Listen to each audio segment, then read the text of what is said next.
안녕하세요. 다정한 남각정 다락방TV입니다. 오늘도 저의 다락을 찾아주셔서 감사드리고요. 사연 시작해보도록 하겠습니다. 안녕하세요. 저는 30대 후반의 여성입니다. 직업은 공기업 과장이고 오랫동안 돌싱으로 살았습니다. 20대 후반에 했던 사기 결혼 때문에 한 달 만에 이혼을 했거든요. 소개를 받아서 한 결혼이었는데 학벌, 집안, 재산 모든 걸 속였고 한 달 만에 그 사실을 알게 되었습니다. 하늘이 도왔는지 남자가 순순히 수락을 해서 헤어지게 되었습니다. 혼인신고도 하지 않았기 때문에 서류상으로는 전 미혼이었죠. 돈도 벌만큼 벌었고 아파트도 서울에 한 채 장만해놨는데 전 외롭기만 했습니다. 아마 그때 저를 누군가 위로해주고 달래줬다면, 아니 제가 조금만 신중했더라면 다시 남자를 만나진 않았을 겁니다. 결정적인 계기는 제가 갑자기 복막염으로 수술을 하게 됐는데 담당 의사가 친절하게 저를 대해주었습니다. 2주간 입원을 하고 있었는데 전공의보다 더 저를 챙겨주고 자주 병실에 들러 상태를 물어보더군요. 그때만 해도 전 성격인가 보다 하고 넘어갔습니다. 환자 입장에서 나쁠 건 없었으니까요. 회복이 되면서 찬찬히 보니 외모도 호감형에 학벌이나 의술도 알려져 있는 명이더라고요. 태어나고 외래진료로 진료를 받으러 갔더니 약 받아서 복용하고 더 아프거나 개운치 않으면 재진을 받으라는 말뿐이었고 별다른 건 없었어요. 그런데 전 유난스럽게 그 의사가 생각이 나더라고요. 그렇다고 제가 먼저 대시를 하거나 그럴 수도 없는 처지였는데 우연히 제가 일하는 홍보팀에서 의사를 만나 위암에 대한 칼럼을 의뢰할 일이 있었습니다. 마침 소화기내과 의사였고 저로선 호의적인 태도에 좋은 감정도 있고 해서 섭외를 했더니 수락을 해주셔서 칼럼 원고를 받았고 나중에 제가 보답하는 차원에서 식사 대접을 하게 되었습니다. 외부에서 개인적인 만남은 처음이었는데 저는 정말 가슴이 두근거릴 정도로 설레더군요. 그리고 나중에 알게 된 사실이었는데 미혼이라는 점도 절 더 반하게 만들었습니다.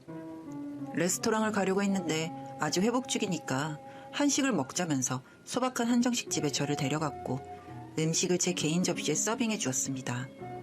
별 뜻 없는 호의였겠지만 저로선 잔잔한 감동이었고 이성에게서 받아보지 못했던 거라 더욱 가슴이 찡했습니다. 그리고는 제게 개인적으로 만나고 싶은데 어떠냐고 물어오더군요. 순간 저는 꿈을 꾸는 줄 알았습니다. 저도 만나보고 싶다고 말을 했죠. 그럼 연락드리겠다며 그날은 그렇게 헤어졌습니다. 며칠 후 저희는 교회에 있는 카페로 드라이브를 갔습니다. 차를 마시면서 서로 지나온 날들을 얘기하며 유대감을 쌓았죠.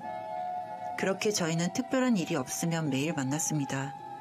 서로 케미가 통했고 살아가면서 이런저런 도움을 주고받을 정도로 정도 들었고 나이가 있는 만큼 결혼 얘기가 오고 갔어요. 저보다 3살 어린 것 빼고는 별 문제 없이 모든 일이 순조로울 줄 알았죠. 저희 집에 인사를 왔을 때는 환대를 받고 맛있는 음식도 대접받아서 저희 둘 다 참 기분이 좋았습니다. 그런데 막상 제가 시댁 쪽에 갔을 때는 분위기가 전혀 그렇지 않고 무거운 느낌이었습니다. 그제서야 그 집에서 저를 반대하고 있다는 것을 뒤늦게 깨달았죠. 왜 말하지 않았냐고 했더니 제가 마음이 안 좋을 것 같아서 그랬다는 겁니다. 전 본능적으로 이 결혼을 하기 어렵겠다고 감이 팍 왔습니다. 그래서 헤어지자고 얘기했죠. 이미 제가 한번 결혼한 것도 알고 있었고 전 거리낄 것이 없었습니다. 그런데 절대로 헤어질 수 없다면서 절 안고 흐느끼는 겁니다. 전 정말 당황스러웠고 저 역시 가슴이 아프더라고요. 사람 마음을 단번에 잘라낼 수도 없으니 말입니다. 그래서 절 반대하는 이유를 물었습니다. 그랬더니 저를 반대하는 이유는 나이도 많고 개업을 도와줄 만한 집안의 딸도 아닌데다가 같은 전문직이 아니어서라는 겁니다. 정말 어이가 없었습니다. 의사는 전문직하고 결혼하라는 법이 있는 것도 아닌데 진짜 어이가 없었죠. 들어보니 제가 결혼을 한 번 한 적이 있다는 사실을 말하지 않은 것 같았습니다. 그 사실까지 알고 계셨다면 아마도 더욱더 대놓고 반대를 하셨을 거라 생각합니다. 상처받기 싫었던 저는 이별을 고하고 잠적했습니다. 전화번호도 바꾸고 회사는 다른 지점으로 발령을 받았고요. 2번째 만남은 결혼으로 이어질 줄 알았는데 이럴 수는 없다는 생각이 들었고 자살까지 생각할 정도로 비관적인 나날들이 이어졌습니다. 정신과 치료와 심리상담을 병행했고 우울증 약도 매일 먹었습니다. 제가 옮긴 지점은 지방의 한적한 곳으로 드나드는 사람이 별로 없는 곳이었습니다. 시내 중심가였지만 지방이다 보니 그리 상권이 활발하지도 않았고 저는 사택을 얻어 살면서 돈을 악착같이 모았습니다. 10,000원짜리 한 장도 벌벌 떨면서 썼고 어떻게든 월급을 그대로 통장에 다 예금할지 그 궁리만 하면서 살았죠.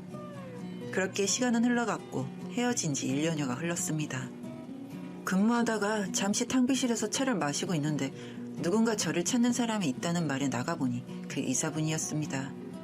남자친구라고 하기엔 이미 이별을 해서 남이 된 사람이었지만 무척이나 반가웠습니다. 여긴 무슨 일인지 물었더니 본인 어머니를 꺾기엔 지쳐서 아예 병원에서 나와 이곳으로 이사를 왔다는 겁니다. 전 너무 놀라 어쩔 줄 몰랐습니다. 좀 늦긴 했지만 우리 함께 합시다. 나 당신 못 있겠어요. 그 말을 그 남자에게서 듣는데 어찌나 놀랍기도 하면서 마음이 짠하던지요. 전 눈물을 펑펑 흘리면서 그의 품에 안겼습니다.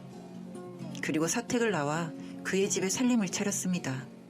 그래도 혼인신고는 해야 마음이 놓일 것 같아서 짐을 옮기고 바로 구청에 가서 부부의 연을 맺었죠.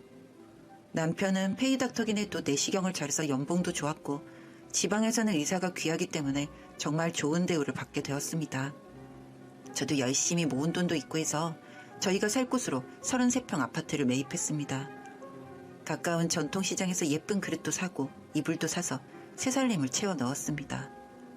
회사도 가까워서 저희는 퇴근하고 저녁도 같이 사 먹고 집에 와서 맛있는 안주와 함께 맥주도 마시고 하면서 즐거운 시간을 보내곤 했습니다. 전 매일매일이 행복했고 결혼식 따윈 올리지 않아도 살만했어요. 그런데 어느 날 집에 와보니 남편의 어머니가 와 계셨습니다. 문은 그가 열어준 듯 했고요. 아마도 미리 연락하지 못했던 건 제가 감정이 상할까봐 그랬던 듯 했습니다. 그런데 어머님은 저를 보자마자 뺨을 세게 내리쳤습니다.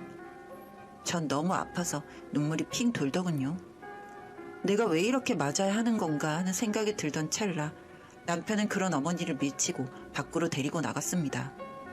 그동안에 전 평생에 못 들어본 욕을 다 듣고 피가 거꾸로 솟을 지경이었습니다.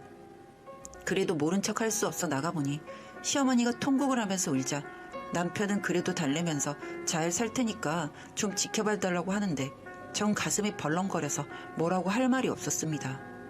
저에겐 집안 말아먹고 아들 잡은 년이라면서 제 머리칼을 뜯으려 하시는 걸 겨우 피해서 주말이었는데도 회사 숙직실에서 잠을 자게 되었습니다. 숙직실에 누워서 이런저런 생각을 하는데 앞으로의 일들이 두려웠고 이렇게 어떻게 사나 하는 걱정에 새벽까지 잠을 이루지 못했습니다. 눈을 떠보니 남편이 옆에 있었습니다. 걱정 끼쳐서 미안하다면서 저를 세게 안아주더군요. 그러면서 하는 말이 어떻게든 저와는 잘 살 것이고 어머니 일은 미안하다며 사과를 했습니다. 저도 마음이 아팠고 눈물이 뚝뚝 떨어졌습니다. 남편도 같이 울었죠. 집에 돌아와서 저희는 힘든 과정을 잘 견뎌보자며 맛있는 점심과 와인 한 잔을 하고 누웠습니다. 그제서야 설친 잠을 제대로 잘 수 있었고 남편과 저는 정말 사랑하고 있다는 것을 실감했죠. 그 몇 달간 생리가 없어서 병원에 가보니 임신 8주라는 진단을 받게 되었고 임신을 축하하며 남편과 저는 조촐하게 파티를 했습니다. 남편은 저에게 어머니는 이제 다시는 찾아오지 않을 거라며 저를 안심시켰고요. 그렇게 전 바쁘게 일하고 남편은 개업할 준비를 하면서 선 달이 다 되어 저희는 대학병원 가족 분만실에서 제왕절개 수술을 하여 예쁜 딸을 낳았습니다. 저보다 남편은 더 기뻐했고 전 드디어 휴직기를 내고 육아에만 전념했습니다. 아이는 무럭무럭 자라주었고 저희는 더없이 행복한 나날들을 보내는 중이었습니다. 그즈음 남편의 아버지, 시아버님이 위독하시다는 소식이 들려왔습니다. 남편은 서둘러 올라갔고 저도 뒤이어 병원에 도착해보니 간암 말기로 임종을 앞둔 상황이시더군요. 그래도 저희 딸을 보시더니 제게 장하다며 눈으로 흐뭇하다는 표현을 하시며 며칠은 눈을 감으셨습니다. 그날 남편은 제가 본 이래로 처음으로 절규를 하며 슬퍼했습니다. 무사히 아버님 장례를 치른 후 그렇게 저를 반대하시던 어머니는 그 충격 때문이었는지 아니면 이미 병이 발병한 상태였는지는 모르겠지만 결국 사별하자마자 치매가 오셨고 저희가 사는 지역에 내려오시게 되었습니다. 남편은 저에게 괜찮은 요양원을 찾기 전까지만 어머니를 부탁한다고 하더군요. 전 기꺼이 그리 하겠다고 말했습니다. 그리고 남편이 출근을 하고 아이도 유치원에 가게 되면 저도 제 할 일을 시작합니다. 예전에 얼굴을 보자마자 대뜸 제 뺨을 쳤던 기억에 저 역시 아무런 예고 없이 뺨을 쳤습니다. 그리고 제게 쏟아부었던 모진 말들도 전 다 기억을 하고 있었는데 그것도 그대로 다 돌려주었습니다. 아예 못 알아보는 것 같다가도 순간순간 제정신이 돌아오면 그분 역시 제 뺨을 때리고 머리를 쥐어뜯으려고 달라듭니다. 그럼 저 역시 똑같이 해주었죠. 그리고 요양원으로 남편이 모시자고 했을 땐 그 지역에서 악명 높은 간병인을 찾았습니다. 그리고 딱 그분 옆에 그 간병인을 붙여두었죠. 그렇게 전 하루하루 나름의 복수를 하면서 살고 있습니다. 쉽게 저에게 너무한 거 아니냐고 하실 순 없을 겁니다. 저에게 너무하다고 하는 분들은 아마도 저와 같은 일을 겪어보지 못한 분들일 것이라 생각합니다. 내가 살아오면서 도움 하나 받아본 적 없던 완벽한 타인이 대뜸 나에게 욕을 하고 단 한 번도 맞아본 적 없는 내 뺨을 치고 머리를 쥐어뜯는 그 경험은 겪어보지 않고선 모릅니다. 그동안은 문득문득 생각나는 이런 일 때문에 우울증 약까지 복용해 왔었는데 어쩐지 시어머니를 모시고 온 그날부터 전 약도 끊게 되었네요. 여기까지 제 이야기 들어주셔서 감사합니다.